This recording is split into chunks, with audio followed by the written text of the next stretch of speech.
You know why I want? Because I don't want all these people killed anymore. I'm looking at people that are being killed, and they're Russian and Ukrainian people, but they're people. Doesn't matter where they're from on the whole planet.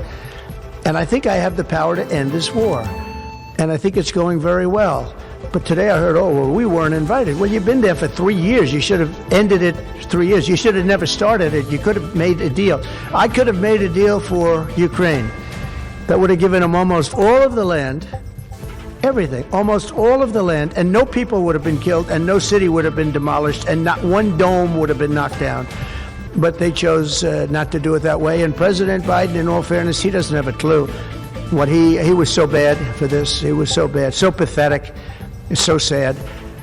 But with all of that being said, look, it is what it is. When I left, there was no chance that this could have happened. But it happened because we had incompetent leadership at many different levels.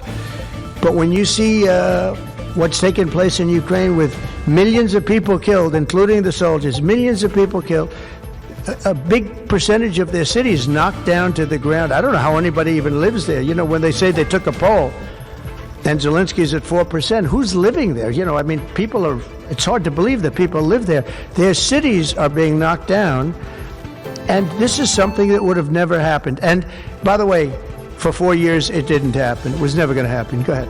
Follow-up question.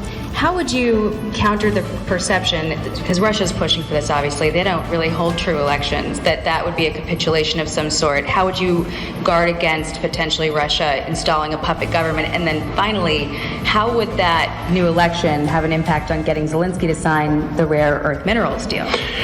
Look, you have leadership, and I like him personally. He's fine. But I don't care about personally. I care about getting the job done.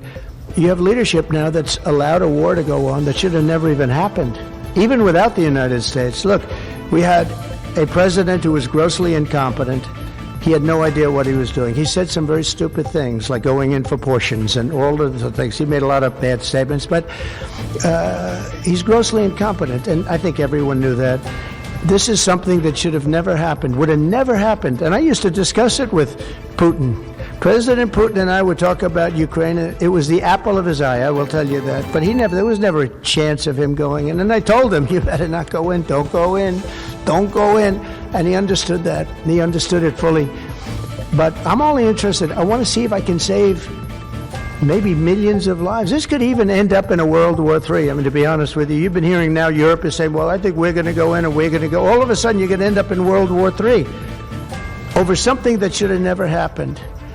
And, you know, it's a very